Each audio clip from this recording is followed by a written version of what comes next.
Today we're going to do the legend of the candy cane. One dreary evening in the depths of November, a stranger rode into town. He stopped his horse in front of a lonely storefront. The windows were boarded shut and the door was locked fast. But the man looked at it, smiled, and said, "It will do."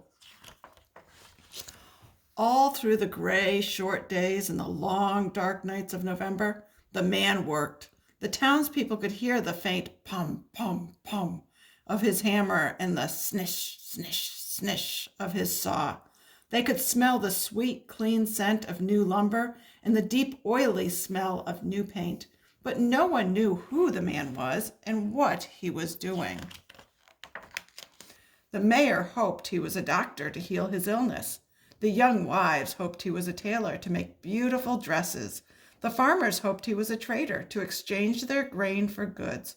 But the children had the strongest, deepest wish of all, a wish they did not tell their parents, a deep, quiet, secret wish that none of them said out loud. No one spoke to the man. No one asked if he needed help. They just waited and watched and wondered and wished. But one small girl watched and wondered, waited and wished longer than she could stand. And one snowy day she knocked at the stranger's door. "Hello," she said. "My name is Lucy. Do you need some help?" The man smiled warmly and nodded. Then he opened the door and Lucy stepped inside. A long counter ran down the side of the room. Bare shelves filled the opposite walls. In the back were dozens and dozens of barrels and crates. "Can you help me unpack?" the man asked. Lucy's heart sank at the sight of all the boxes. What if they were only barrels of nails and bags of flour? But she removed her dripping boots and hung her coat on a peg. On stocking feet, she crossed the rough wooden floor and knelt beside a crate. "Please open it," the man urged. Slowly, Lucy put her hand into the box and pulled out an object wrapped in tissue. Round and heavy, it almost slipped through her fingers. Lucy trembled a little as she unwrapped it. It was a glass jar. Lucy gave the man a puzzled look. "Go on," his nod said. So she unpacked another glass jar and another, until she was completely surrounded by jars of all shapes and sizes, tall and thin, round and squat, jars with lids and jars without. "Now," the man said, "for something to put inside," and he pulled over a huge crate stamped with a strange word.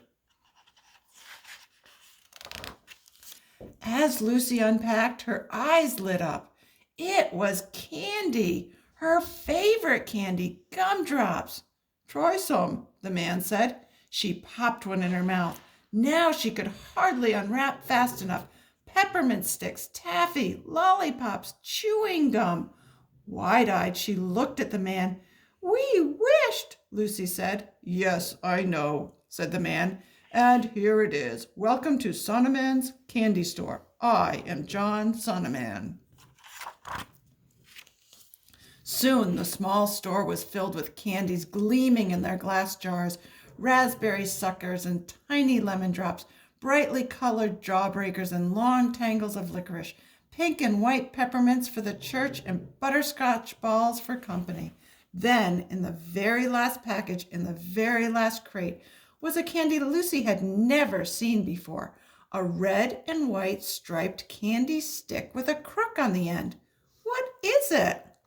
Lucy asked. "This," Mr. Sonneman explained, "is a candy cane. It is a very special Christmas candy."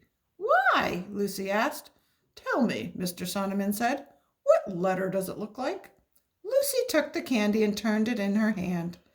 "J," she said. "Yes," Mr. Sonneman smiled. "J is for Jesus, who was born on Christmas Day." "Now turn it over. What does it remind you of?" Lucy turned the candy in her hand. She peered down at it intently. "I know," she said finally. "It's like the shepherd's staff."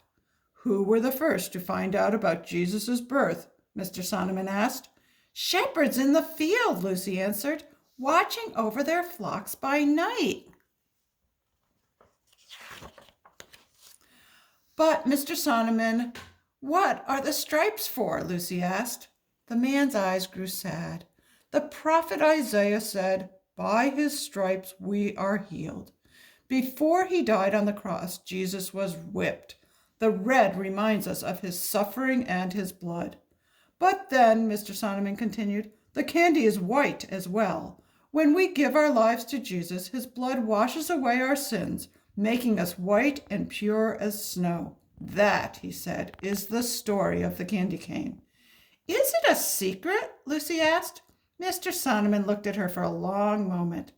It's a story that needs to be told, he said. Will you help me share it? It was now in the depths of December. The town was whipped round by blizzard winds. For days the sun hid itself. But every morning Mr. Sonneman and Lucy ventured out. They wore heavy woolen coats and bright hand-knit scarves. In their stiff mittened fingers they each held a bag. They went to every house in town. They traveled to every farm in the country. They knocked on every door. In every home they told the story. They left a small gift and they gave an invitation. On the afternoon of Christmas Eve, the sun finally broke through the clouds, and Sonneman's candy store officially opened. The mayor came, feeling better than he had felt in days. The young wives came dressed in beautiful smiles. The farmers came, eager to trade grain for Christmas gifts. The children ran in dizzy circles. Yes, their wish had come true. Yes, they had come to share in the opening of the candy store. But they shared something more, something bigger, something better. On that Christmas Eve, they shared the story of the candy cane. They told of the miracle of Christ's birth, the misery of his death, and the mercy of his love. The end. Happy